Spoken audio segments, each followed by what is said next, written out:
saya minta yang video-video kemarin itu nggak usah diviralkan, nggak usah di like gitu, nggak biasa saja. Yang kayak gitu tuh nggak usah diviralkan, nggak usah di like, nggak usah apa. Kenapa? Kita jadi pendukung. Kita jadi pendukung. Jadi sebuah hal yang terlihat kasat mata seperti kesolehan, tapi sebenarnya secara fikih keliru banget.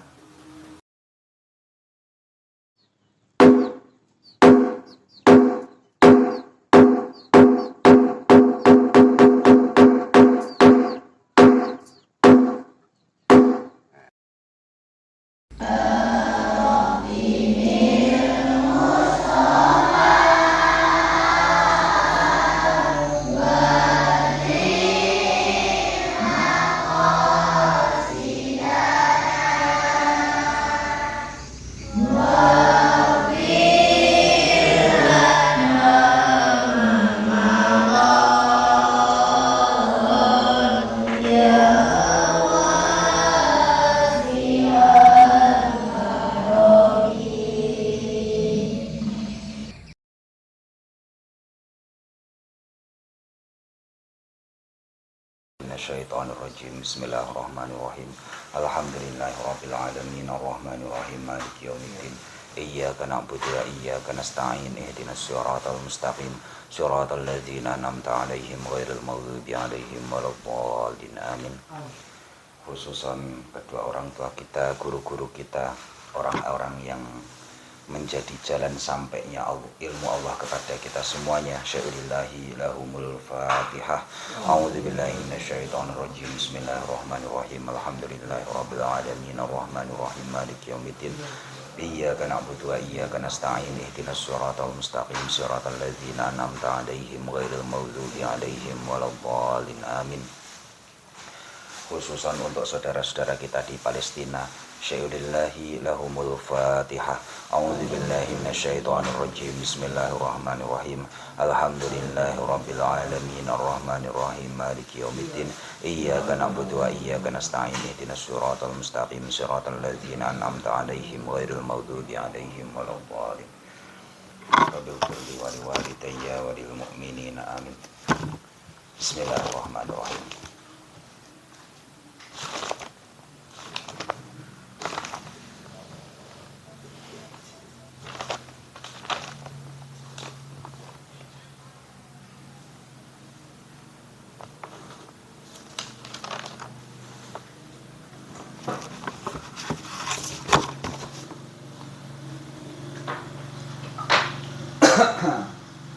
Rukun sudah, sunnah hayat, sunnah abad sudah semuanya. Sekarang kita masuk ke hal-hal yang membatalkan sholat.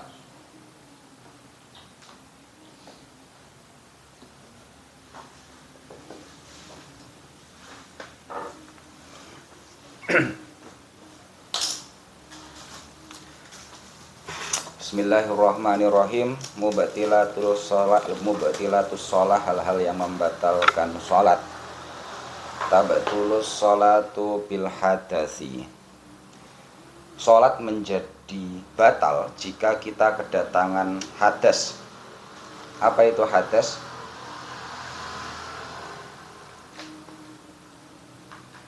Contohnya apa? Buang angin. Segala sesuatu yang keluar dari dua jalan itu menyebabkan hadas. Ya. Kemudian ada banyak kemarin segala hal yang mendatangkan hadas. Misalnya kita menyentuh perempuan yang bukan mahram dan segala macam itu yang kemarin membatalkan wudhu. Tabatulus sholatu bil hadasi. Sholat menjadi batal dengan datangnya hadas. Wabil wuku'in najasati illam tulqa halan, dengan adanya najis, jika kita terkenanya najis, jika tidak segera ditutup.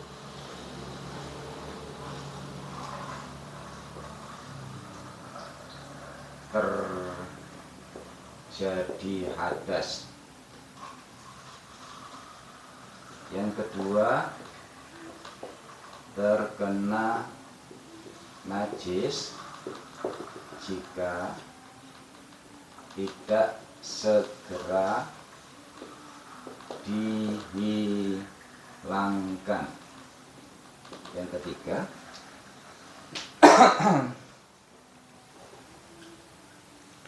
wabil kisyafil aurat illam tustarhalan. Terbukanya aurat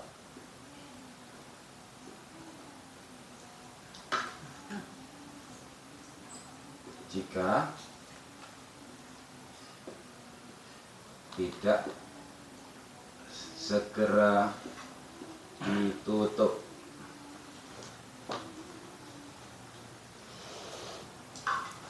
Wabil kalami amdin,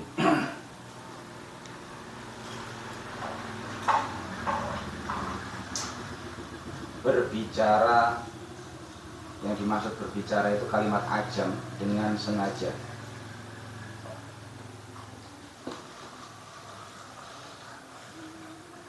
Wafatil so'imu amdin,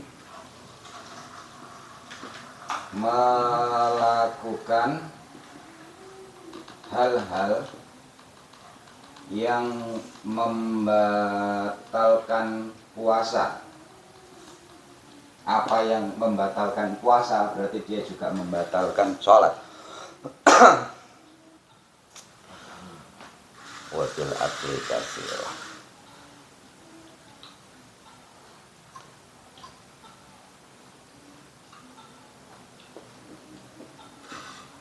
hilang akal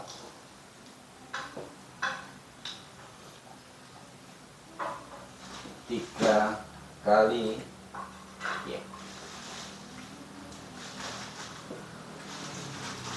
Banyak bergerak tiga kali, gerakan berturut-turut.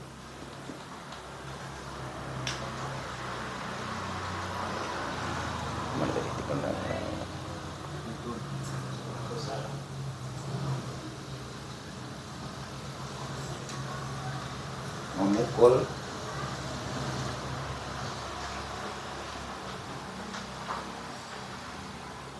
tertawa terbahak-bahak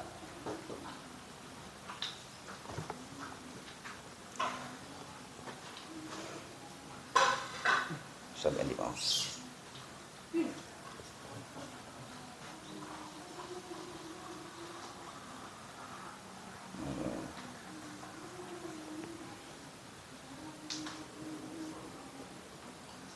Menambah rukun sholat dengan sengaja.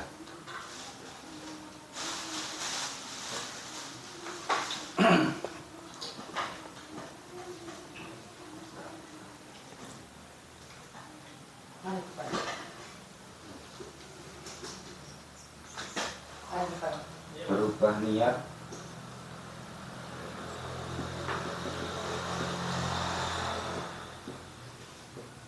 kehilangan rukun dan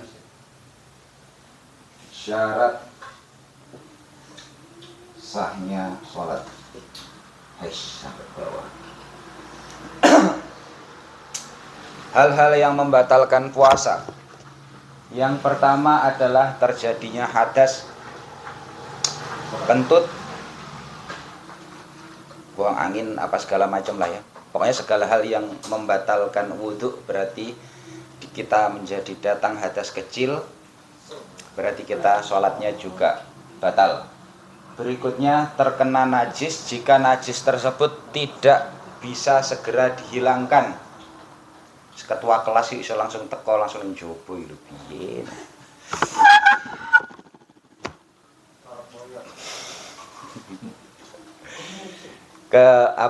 Terkena najis jika najis tersebut tidak bisa segera dihilangkan. Kalau dia bisa segera dihilangkan maka tidak membatalkan sholat.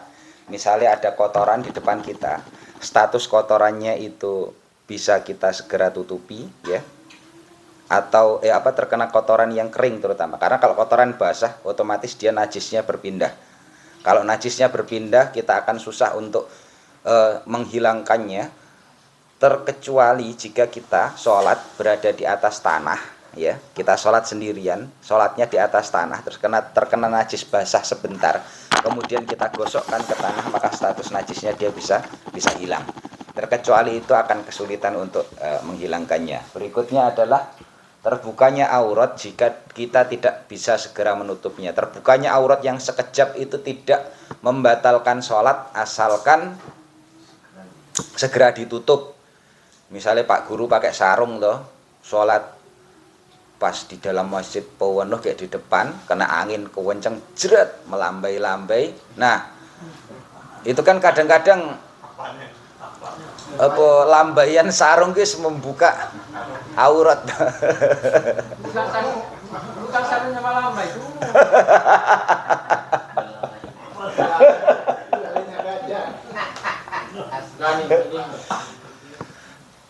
Kemudian berbicara dengan sengaja. Yang dimaksud berbicara adalah kalimat-kalimat yang memang digunakan untuk pembicaraan manusia.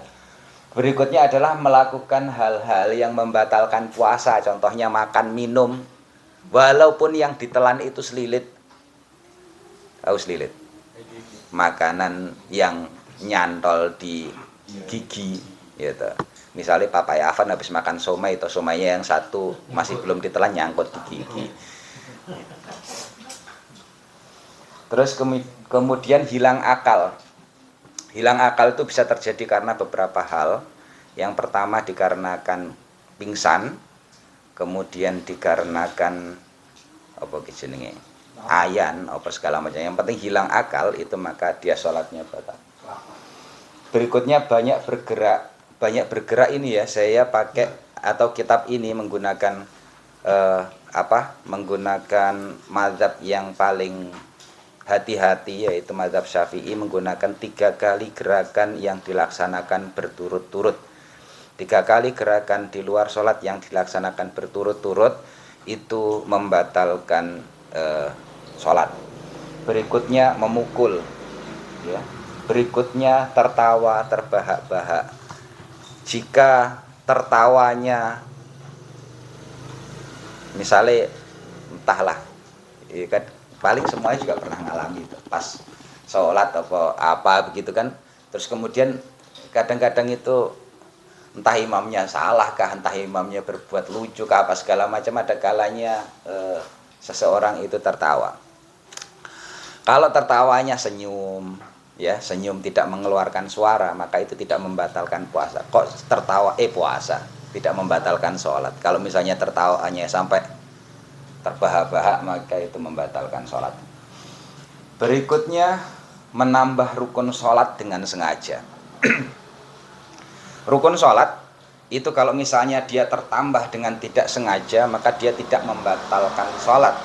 Tetapi kalau sengaja menambah rukun itu membatalkan sholat. Misalnya panjenengan habis sujud, duduk di antara 2 sujud, kemudian sujud lagi, kemudian mau berdiri, ora puas, sujudku kurang banyak, dia tambah lagi sujudnya sekali lagi, biar banyak gitu kan, maka itu membatalkan sholat. Berikutnya berubah niat ya, berubah niat di tengah sholat. Sekali niatnya kita kan usolli fardhol, saya niat sholat, usolli kan saya sholat fardhol apa misalnya sunnah atau, kemudian kita berubah niat di tengah jalan, maka kita batal sholatnya. Berikutnya adalah kehilangan rukun. Kehilangan rukun maka kita membatalkan sholat, tidak melaksanakan rukun. Misalnya panjenengan nggak seneng iktidal, wes pokoknya habis rukuk saya nggak suka iktidal, saya langsung sujud. Atau kita kehilangan tumakninah di dalam iktidal, kita kehilangan tumakninah di dalam rukuk, di dalam sujud, maka kita juga batal sholatnya. Berikutnya adalah kehilangan syarat sah sholat. Syarat sah sholat yang pertama, saya urut satu persatu ya. Sebutkan asal saja syarat sah sholat. 1, fokus ya. Syarat sah syarat sah Bukan rukun, syarat sah. Aman semuanya dapat. Pokoknya sepanjang sudah pegang gorengan atau jagung aman, dapat semuanya. Niat itu rukun. Boleh itu rukun. Haji Cepuk. Suci lebih aneh ya, lebih spesifiknya adalah suci dari hadas. Ya, hadas kecil maupun hadas besar.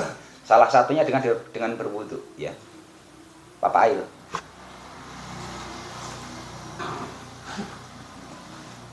Syarat sah sholat. Sholat menjadi sah jika kalau rukun kan kemarin sudah 13 rukun itu. Nah, sekarang syarat sah. Sudah juga, cuman ingat apa enggak? Tidak gila. Ketua kelas isik toh, buri bagiannya.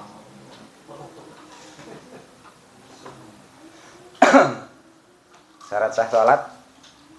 Pertama, syarat sah sholat suci badan dari hadas. Dari hadas itu artinya hadas besar maupun hadas kecil. Berikutnya adalah suci badan, pakaian dan tempat sholat dari najis. Karena hadas nggak mungkin ada di tempat. Yang ada di tempat sholat itu hanya najis. Yang ada di pakaian itu hanya najis. Maka hadas tidak mungkin ada di pakaian, berarti suci badan, pakaian dan tempat sholat dari najis. Berikutnya, Om Syukur. Wah, nggak usah pura-pura terkejut, Om. Santai, Om. Berikutnya, boleh nggak sholat menghadap ke timur, Om? Nggak boleh. Berarti apa berikutnya? Menghadap kiblat. Berarti berikutnya, Bapak Ian. Kalau berjamaah harus fokus. WhatsApp. Syarat sah sholat adalah sudah masuk waktu sholat. Karena kita nggak akan sah sholatnya. Kita mau sholat zuhur terus belum masuk waktunya zuhur juga nggak akan sah sholatnya, ya. Suci badan pakaian, suci badan dari hadas, suci badan pakaian dan tempat sholat dari najis. Berikutnya menghadap kiblat. Berikutnya menutup aurat. Berapa saya bilang? 5, pas 5, ya. Jika kita kehilangan syarat atau kita kehilangan rukun dari sholat, maka hal tersebut membatalkan sholat. Sekarang ada beberapa gerakan yang tidak membatalkan sholat walaupun dilakukan dalam jumlah banyak. Ada beberapa gerakan yang tidak membatalkan sholat walaupun dilakukan dalam jumlah banyak. Yang pertama, gerakan untuk menghilangkan najis atau menghilangkan atau menutup aurat. Ya. Kan tadi gerakannya tidak boleh 3 kali berturut-turut toh. Ceritanya anginnya nakal, bus gitu kan. Terbuka auratnya. Mau 3 kali berturut-turut ya belum akan ketutup. Ya sudah, sampai ketutupnya aurat gimana caranya, ya? Atau menghilangkan najis. Berapa kali gerakan itu sepanjang dia untuk menghilangkan najis maka tidak membatalkan sholat. Berikutnya gerakan yang tidak membatalkan sholat adalah menghilangkan bahaya yang terjadi ketika sholat. Misalnya di depan kita ada ular, misalnya di depan kita ada kalajengking, nggak usah dihitung. Misalnya kita harus ngitung 3 kali pukulan, habis itu diam, ularnya masih belum mati, masih siap begini kan, baru 3 kali pukulan, waduh, daripada batal sholatnya selesaikan, sikat, ya. Kalau ada ular, ada kalajengking, ada sesuatu yang membatalkan sholat, bunuh sampai mati, selesaikan dia, hilangkan mudaratnya sampai mati, ya. Kalajengking ya dimatikan, ular ya dimatikan, tidak usah menghitung berapa banyak kali gerakan. Asalkan kita tidak berbicara maka sholat kita tetap sah. Kita mau menutup aurat yang terbuka, misalnya Papa Sekar sarungnya melotrok misalnya, sarungnya turun, jek, kan secepatnya diambil kan.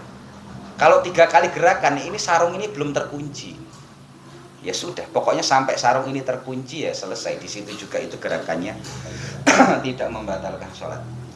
Berikutnya gerakan yang tidak membatalkan sholat adalah menyelamatkan anak kecil. Ya, kita sholat misalnya, kita sholat digantungi anak kita. Saya berapa kali lihat orang, dia sholat terus kemudian anaknya apa jenenge jaluk gendong. Nah, dia ini cuman beginikan anaknya, sementara anak itu masih kecil banget, resiko geblak tinggi banget. Kenapa harus begini? Hawang diginikan ya nggak masalah, ya. Kita beginikan saja lah anak kita, nggak masalah. Dia misalnya mangku di depan, misalnya dia gantung di depan kita beginikan saja loh, tidak ada yang tidak ada yang membatalkan sholat. Rasulullah berkali-kali zaman Sayyidina Hasan, Sayyidina Husain itu masih kecil, itu hampir setiap kali Rasulullah sholat itu digantungi sama Sayyidina Hasan, Sayyidina Husain, ya. Dan itu yang dilakukan Rasulullah ya nggak cuma begini dok, ya. Misalnya kanan kiri ya, yang kanan begini, yang kiri begini, ya. Jadi menyelamatkan anak kecil itu jangan nanggung, pakai maksudnya lindungi dia dalam posisi benar-benar aman. Saya benar-benar pernah lihat itu sampai saya khawatir si anak ini geblak. Karena dia masih kecil, dia gantung bapaknya begini, mungkin bapaknya khawatir dia sholatnya batal. Bapaknya cuma begini toh, tek gini. Nah, si anak kan masih kecil banget, dia resiko geblak. Alhamdulillah dia nggak geblak. Jadi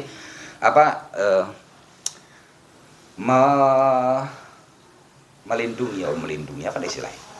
Kalau yang bapeluk anak-anak ya. Kalau yang bapeluk mamanya.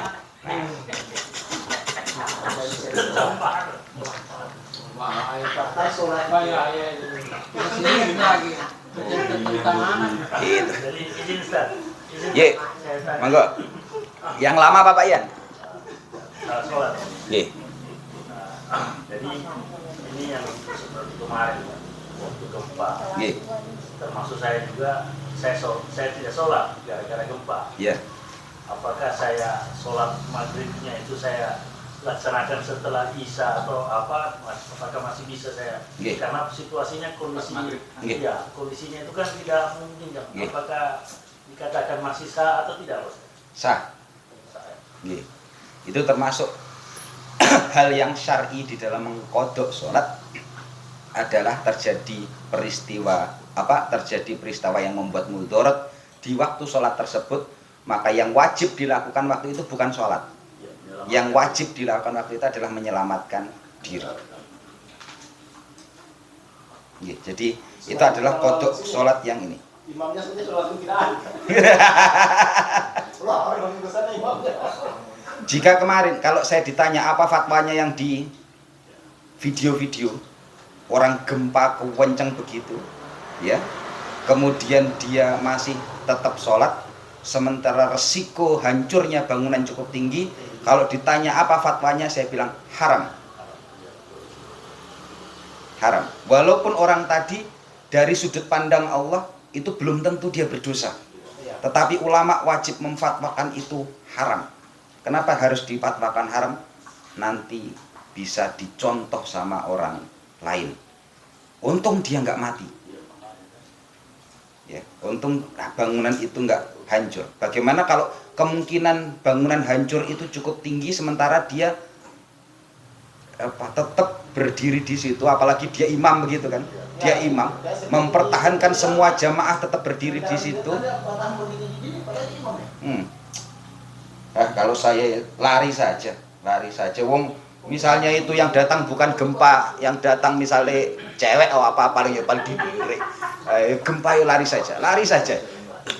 Belum sampai makomnya. Pertama belum sampai makomnya. Yang kedua, kita terlalu beresiko kalau mati duluan. Mati takdirnya mati nggak apa-apa. Mati sok-sok suci dek, tapi ternyata malah keliru. Sementara sholat ya. Saya minta yang video-video kemarin itu nggak usah diviralkan, nggak usah di-like gitu, biasa saja. Yang kayak gitu tuh nggak usah diviralkan, nggak usah di-like, nggak usah apa. Kenapa? Kita jadi pendukung. Jadi sebuah hal yang terlihat kasat mata seperti kesolehan, tapi sebenarnya secara fikih keliru banget, keliru besar, bahwa seseorang ini bukan berbeda ceritanya dengan begini, berbeda ceritanya dengan makomnya Sayyidina Umar yang ketika dia terkena panah kemudian dia berkata, cabutlah anak panahku ketika saya sholat. Nggak ada yang tahu kan videonya Sayyidina Umar, yang belum ada HP waktu itu, ya. Tapi memang makomnya Sayyidina Umar seperti itu, dan itu bukan untuk sengaja membunuh diri, hanya memang ketika Sayyidina Umar sholat dia tidak ingat apa-apa kecuali hanya Allah. Maka Sayyidina Umar mengatakan, cabutlah anak panah yang menancap di badanku ketika saya sholat. Ceritanya berbeda dengan ketika gempa, terus kemudian kita masih sadar, kecuali sudah nggak sadar loh ya. Memang dan ada makom-makom yang seperti itu, tapi kan itu bukan cerita untuk umum begini, bukan cerita untuk masyarakat umum atau diviralkan.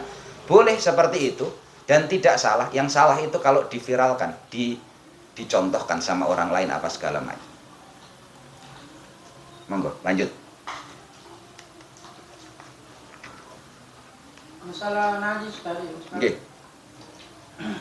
Kita kan sementara sholat mau sujud, pas artinya kepala sudah mau begini, langsung tidak jadi kita angkat ulang, harus dibersihkan itu lagi begini. Iya. Bagaimana? Boleh. Dibersihkan, ditutup, itu boleh. Disingkirkan, nah itu termasuk hal yang tidak membatalkan sholat. Bergerak pun kan nggak masalah. Bergerak dari satu tempat ke tempat yang lain tidak masalah. Sepanjang sebenarnya begini, yang dimaksud dengan gerakan 3 kali berturut-turut itu adalah gerakan yang sama sekali tidak punya hubungannya dengan gerakan sholat. Misalnya anak-anak cetek-cetek. Ada juga mazhab yang tidak membatalkan itu, hanya kita memakai yang paling hati-hati saja. Anak-anak kan kita sering tuh kadang-kadang sholat begini-begini tuh. Ini ada hubungannya nggak? Menghilangkan najis ya enggak, menutup aurat ya enggak ada hubungannya apa-apa, cuman asik saja kan, cetek. Jangan salah, cetek pertama mungkin masih sah, cetek kedua, cetek ketiga ini sudah batal sholat. Begini juga, kan biasa kita akan dekat dengan anak-anak. Itu anak-anak cara meletakkan tangannya tidak tepat barangkali, begini tangannya. Saya ini sebagai orang tua di sampingnya, sementara sholat saya sampai tangannya begini, apakah boleh atau bagaimana? Boleh. Jangankan anak-anak, mamanya anak-anak juga boleh. Ini sebenarnya ada yang menjadi dalil yang termasuk menyebutkan bahwa istri tidak termasuk orang yang membatalkan wudhu. Riwayatnya, jadi kamarnya Rasulullah itu kecil. Kalau saya pernah membaca riwayat itu, kalau nggak 2 meter kali 2 meter, ya 2,5 meter kali 2,5 meter. Kecil sekali. Di dalamnya itu ada tempat tidurnya Rasulullah, dipan, sama di bawahnya dipan. Nah, Rasulullah kalau sholat itu di tempat tidurnya Rasulullah.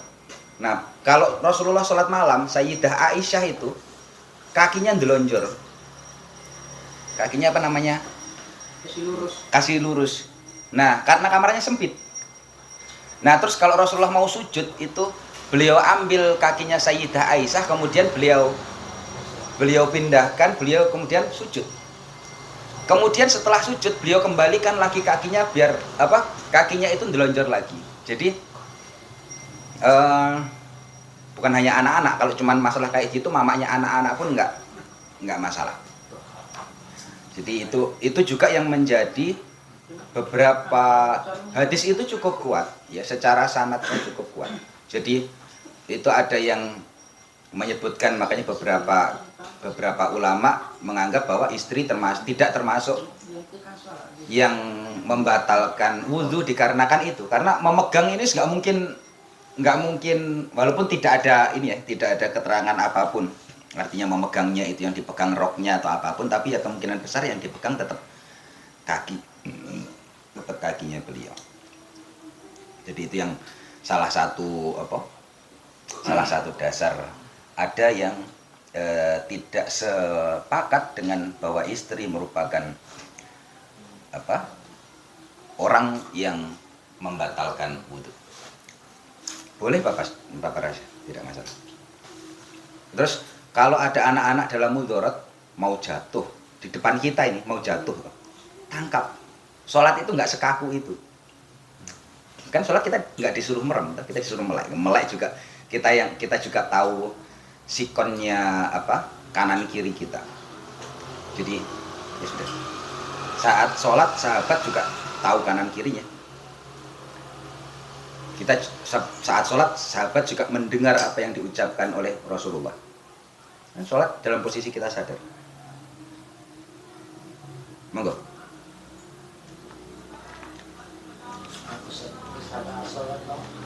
Ini kan ada anak kecil Ustaz. Saya mulai dari ini kalau cuma satu kali. Apa tuh? Dia apa kan? Lewat di depannya kita lari-lari.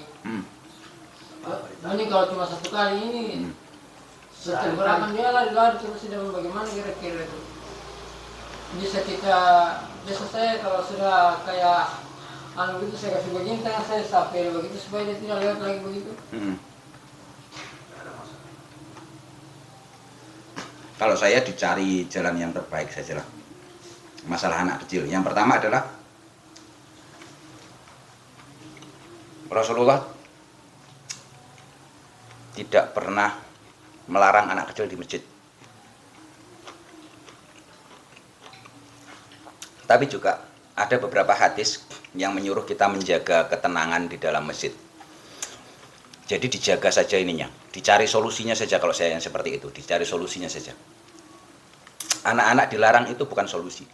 Siapa yang meneruskan kita kalau misalnya kita ngelarang anak-anak di dalam masjid, kita juga akan repot. Pada masa depan itu akan repot.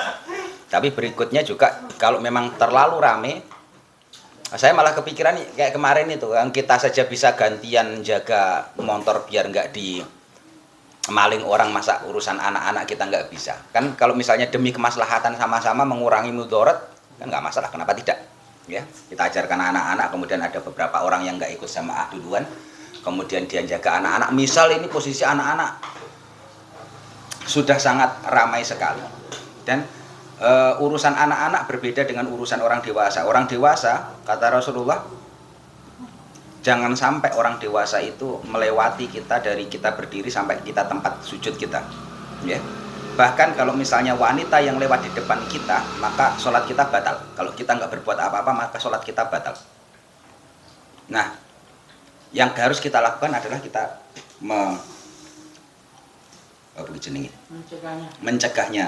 mencegahnya dengan tangan kita. Tapi kan berbeda jenis. Berarti kalau perempuan lewat di depan kita, itu berarti batal.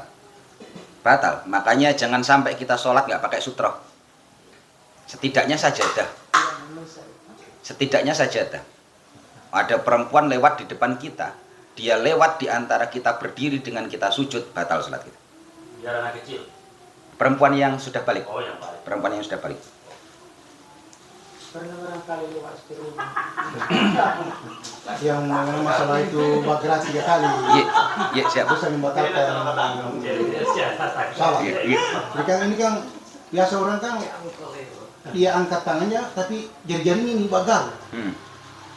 Walaupun 1 kali tapi jari-jarinya bagal kadang-kadang lebih dari 3 kali. Apa itu membatalkan salat itu bagaimana? Yang paling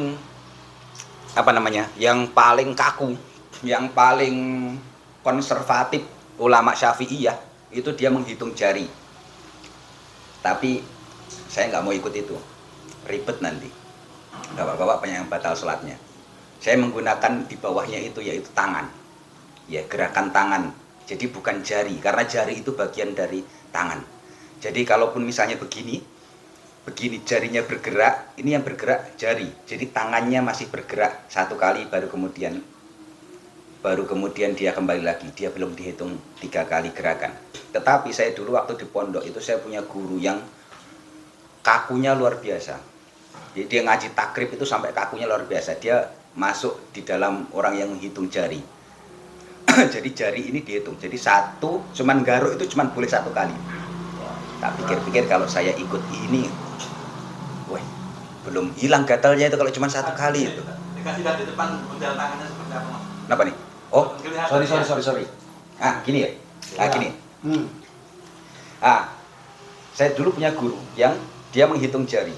Dan memang ada ulama yang menghitung jari. Jadi jari itu merupakan gerakan 1 kali. Jadi cuman garuk itu cuman bisa sekali. Ya. Terus kemudian saya cari yang lebih. Saya cari ada nggak pendapat yang lebih di bawahnya itu. Kalau ini kok kayaknya kalau cuman 1 kali kan nggak asik kan. Belum hilang gatalnya. Ternyata ada yang menghitung itu tangan. Jadi jari itu bagian dari tangan. Jika hanya jari yang bergerak, dia tidak masuk di dalam hitungan. Maka yang dihitung gerakan adalah tangan. Ya sudah, tangan 1 kali ke tempat, jari tidak dihitung, baru tangan kembali, maka itu aman. Kalau saran saya, ikut yang kedua.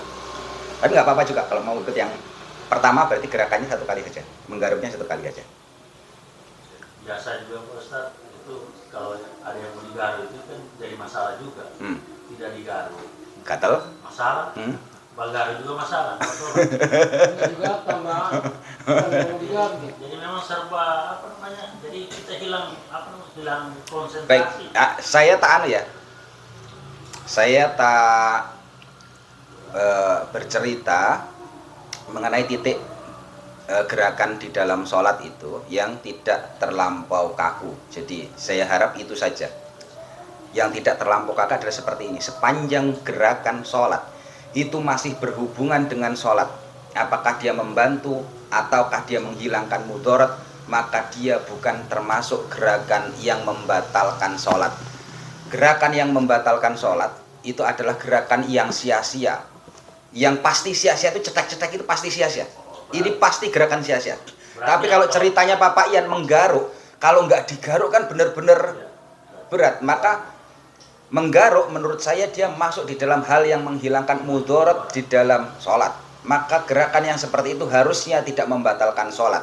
Ya, harusnya tidak membatalkan. Dan saya nggak, kalau saya bilang harusnya itu bukan pasti, saya sudah mempertimbangkan resiko jika itu benar atau itu salah. Kalau saya berkeyakinan bahwa menggaruk karena kita gatal, terus kemudian karena apalagi ya, apa sih yang misalnya menggaruk karena gatal, apalagi di dalam sholat ini jenengan misalnya entah karena apa begitu sujud berdiri terus kemudian kepalanya tengeng, maka harus dikembalikan cetek begitu, atau pokoknya ada gerakan yang dia harus menghilangkan mudarat ketika kita sedang melaksanakan sholat, maka itu menurut saya bukan termasuk gerakan yang membatalkan sholat. Kalau bapak-bapak cari di dalam kitab ini, kenapa saya bilang menurut saya? Karena di dalam kitab ini belum ada cerita yang masalah menggaruk, nyetekne, misalnya keselio, tangan keselio salah berdiri, kemudian kita harus mengembalikan lagi, otomatis kita kan harus bergerak lebih banyak daripada yang gerakannya itu. Karena itu semua gerakan masih berhubungan dengan sholat. Kalau gerakan itu tidak dilakukan maka sholat kita akan terganggu. Maka menurut saya itu bukan termasuk gerakan yang membatalkan sholat. Melihat kias dari seluruh hal yang tidak membatalkan sholat. Yang membatalkan sholat adalah gerakan sia-sia yang dilakukan ketika sholat. Ya, gitar misalnya kan. Ya serasa gitar, cetek-cetek tangan ini kan gerakan yang sering sekali dilakukan tapi sebenarnya sama sekali tidak ada gunanya ketika kita sholat. Maka itu membatalkan sholat. Kasih bunyi tangan. Atau kasih bunyi ini yang tidak ada gunanya memang. Kan kadang begini orang, cetek, tapi sebenarnya nggak ada gunanya. Bukan karena dia memang cuman biar enak saja cetek. Maka itu gerakan yang tidak ada gunanya di dalam sholat.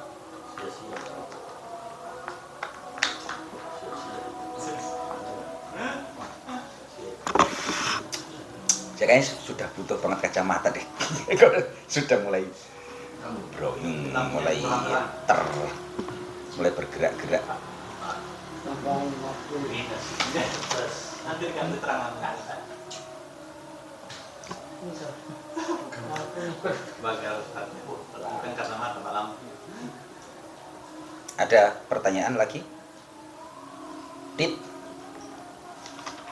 Ibu paling alim bapak-bapak ya. Kalau disuruh berhenti azan Ustaz, saya pernah azan disuruh berhenti. Karena Bukan karena masalah ini jadi jadi masjid itu orang di sana. Saya azan subuh, tiba-tiba datang itu cewek, waktu Kelsi, dia langsung saya azan. Mampus tahu dia. Ada bahaya itu. Betul. Kan betina itu. Dia bilang katakan sabit telinganya. Jadi saya tidak berhenti azan. Kelemahan itu. Itu setan yang nyata itu.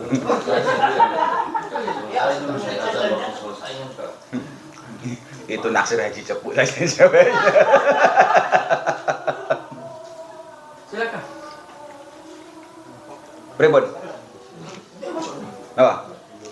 Ustaz, masalah itu yang saya tanyakan lalu belum terjawab itu. Apa ini masalah salam membuka tangan itu? Dalilnya apa? Bila memang ada, tolong dibacakan. Kalau tidak ada, apakah itu membatalkan sholatnya atau tidak? Itu menambah neraka. Apakah ada? Masuk dalam Yang jelas saya sampai sekarang belum pernah membaca dalilnya. Apakah membatalkan sholat? Ya enggak, gerakan membuka tangan saja. tapi kan itu menambahkan masalah sholat. Apa? Itu kan ada dianjurkan Rasulullah. Tidak masuk dalam angga. Ya, dalam Sudah salam aja loh. Ya, Sudah salam. Membuka tangan kan sekali kan? Salam. Satu kali gerakan yang apa? Yang andekan itu bukan termasuk gerakan sholat. Habis sudah salam. Sudah selesai juga saya sholat. tanyakan pada dia, katanya buka tangan itu buka pintu surga kanan. Nah, apakah itu dibenarkan? Nah, ini jadi pertanyaan saya. Maksud saya mengejar ini. Iya, Saya ingin tahu. Ada. Kalau dia buka pintu kiri, tangan kiri berarti kan buka pintu neraka. Tangan kiri buka. Gimana sudah? Tolong jelaskan. Gimana? Ketua kelas di jengkelnya sama siapa, marahnya sama siapa. Tidak, maksudnya tidak masuk dalam yang sholat dan dalam sholat, tata cara sholat. Saya belum pernah membaca. Saya belum pernah membaca hadisnya. Saya juga belum pernah membaca kitabnya. Hanya belum tentu saya tidak pernah membaca itu atau belum pernah membaca itu memang tidak ada. Jadi saya kalau sampai tataran membatalkan sholat insya Allah tidak. Tapi apakah ada dasarnya atau tidak, saya belum pernah membaca sampai saat ini. Jadi belum pernah membaca bukan berarti bahwa pasti tidak ada. Jadi saya buat PR juga bolehlah. Saya buat PR demi ketua kelas. Nanti saya tak cari referensi, siapa tahu memang ada, tetapi saya masih belum pernah membacanya. Tapi kalau tingkatannya kayak gitu nggak usah sampai otot-ototan, wis kasih biar nggak apa-apa, buka pintu surga saja loh. Argumennya dia itu yang bikin saya aneh. Argumen dia, karena bahasanya buka pintu surga. Ini tahu sekali buka pintu surga ini. Iya kan? Sudah aman itu, nggak ngerusak rukun juga, nggak rusak rukun, nggak rusak ini, aman. Tahu saja kok yang begitu. Begini Ustaz, Kenapa? satu lagi masalah Iya. ini kan kita sementara Ba'diyah atau Qabliyah, Iya. salat ya. Itu kan kalau ada orang baca Al-Quran, kita harus dengarkan seksama. Menghayati kan baca Al-Quran itu. Pada saat kita sudah ini, kita sementara buat takbir, ada di sampingnya kita baca Al-Quran. Apakah kita menunjukkan salat, apakah sah atau tidak? Kita sholat, itu niatnya adalah di dalam sholat kita. Maka kalau kita mendengarkan yang lain, apalagi dia mendengarkan yang lain, yang kita lakukan berarti berubah niat, malah nggak benar kalau kita mendengarkan bacaan yang lain. Itu kita berubah niat dari niat sholat menjadi niat mendengarkan Al-Quran. Kalau dengar nggak apa-apa.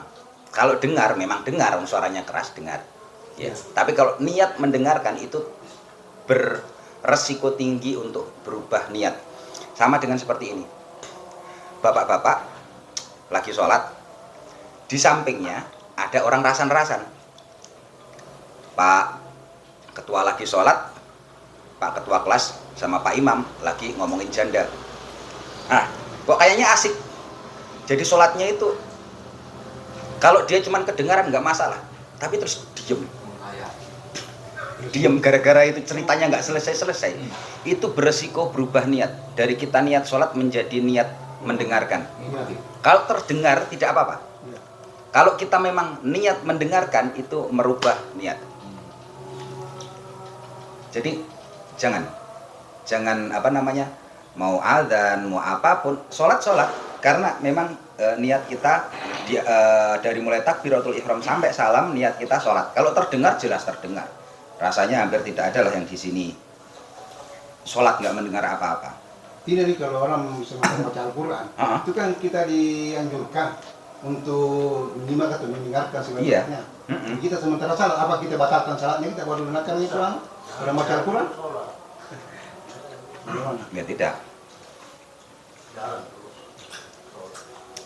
Qobliyah punya hadis tersendiri.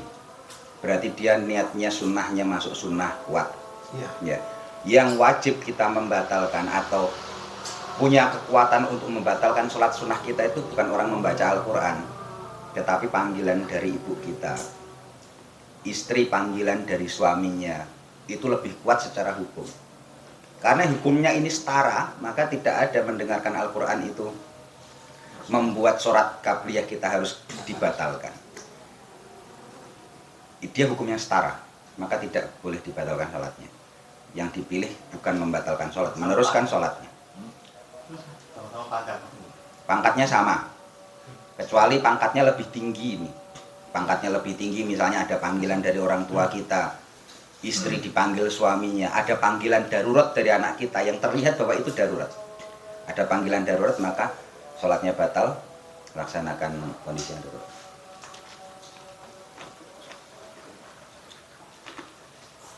Sudah masuk sholat Isya. Wallahu a'lam. Assalamualaikum warahmatullahi wabarakatuh.